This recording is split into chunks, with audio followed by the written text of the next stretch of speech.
স্বামী মোমেন দেওয়ান ও দুই ছেলে নিয়ে সুফিয়ার ৪ সদস্যের সংসার।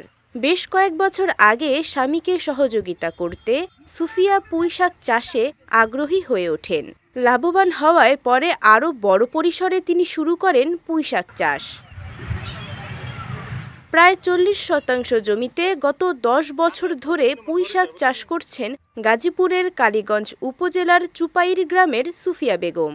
আবহাওয়া অনুকূলে থাকলে প্রতি বছর ৫০,০০০ টাকা খরচে তিনি আয় করেন ১ থেকে ১.৫ লাখ টাকা।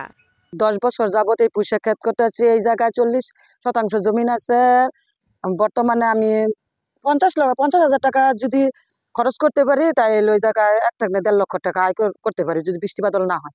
সুফিয়ার সাফল্য দেখে পুঁইশাক চাষে আগ্রহ প্রকাশ করছেন স্থানীয় সহ অন্যান্য এলাকার কৃষকরাও।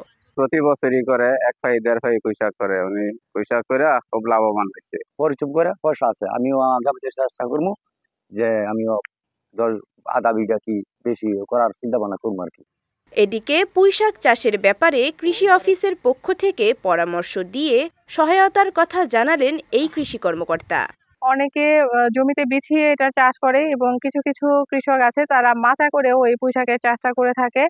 আর যেহেতু এটা শাক জাতীয় সবজি, কৃষক এটা থেকে বেশি মানের আমরা পুষ্টি পাই।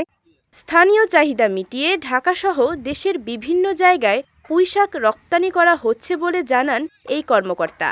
দিন দিন এই পুঁইশাকের চাষাবাদটা বৃদ্ধি পাচ্ছে। আমাদের স্থানীয় বাজারের চাহিদা মিটিয়ে তারা এখন ঢাকা সহ বাংলাদেশের বিভিন্ন জায়গায় এখন পুঁইশাকটা রপ্তানি করতে পারতেছে।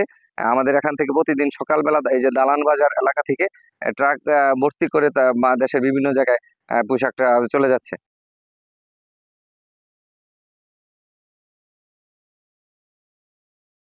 সুফিয়ার মতো অন্যরাও কৃষিকাজে আগ্রহী হয়ে উঠবেন, বদলে যাবে দেশের অর্থনীতির চাকা, এমনটাই প্রত্যাশা সংশ্লিষ্টদের।